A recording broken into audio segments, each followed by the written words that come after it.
With that cursory introduction to Semiramis, we can now explore the central monument of Nimrod's capital city, the Tower of Babel.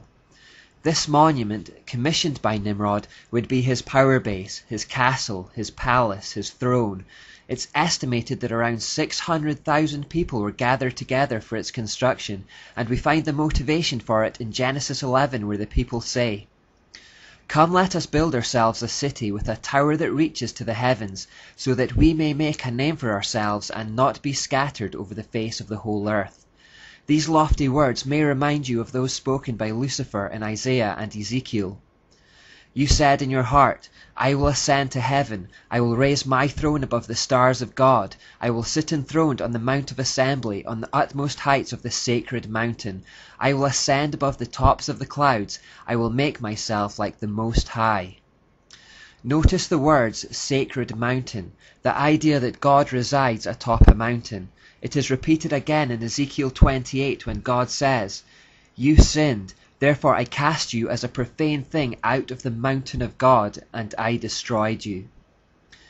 Now, the Tower of Babel is often misrepresented in paintings. You'll often see it look something like this. But it was actually a kind of ziggurat, which is a pyramid-like shape. Indeed, from the Babylonian ziggurats we get similar structures in Egypt, Africa and South America, remains of which can still be seen today and are amongst the world's most beloved tourist attractions. The reason that they are this particular shape is that they were built to represent mountains. Satan wants to be like God, he therefore mimics him in every way. The people Satan influences do likewise. Just as Satan wanted to ascend to the mountain of God to become God, the people he influenced were the same. Nimrod built the Tower of Babel to represent a sacred mountain, at the top of which he would have his throne room, his heaven, and he would rule from there not just as a king but as a god. It represents the deification of man, the idea that man can become a god. It is the old serpent's lie from Eden. Nimrod's subjects would have to ascend up the steps of the mountain for his council. In a city full of low-lying, flat-topped roofs, he would literally be the Most High amongst them, a constant visual reminder to the people of his supremacy. Wherever they were within Babylon and for miles around, they would see the top of the tower and to know that their king and God was keeping a watchful eye over them from heaven, monitoring their every move. This would strike a mixture of fear and awe into his subjects. Nimrod was the initiator of the idea of emperor worship, although it may not have been his idea originally.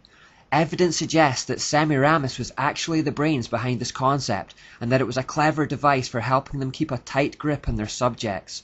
She appeared to understand that a surefire route to gaining earthly honor, prestige and power is through religious authority. Spiritual authority secures temporal authority.